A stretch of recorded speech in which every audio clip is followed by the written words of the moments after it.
Ako, ang babaeng sinisinta ng Ginoong si Crisostomo Ibarra. Siya rin ang aking kababata. Siya rin ang aking tinatangi at kami ay tunay na nag-iibigan. Ako si Maria Clara de los Santos at ako'y madalas ding tawaging Clarita. Ako ang nag-iisang anak nila Doña Pia Alba at Kapitan Tiago. Tinuguriang ang pinakamagandang bituin at nag-iisang mutya ng San Diego.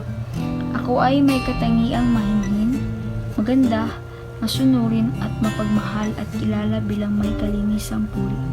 Bilang isang babae, ako ay madalas ding nailalawan bilang isang mestiza. Bilog ang mga mata na ito ay marahil ang naging pamantayan ng kagandahan sa Pilipinas.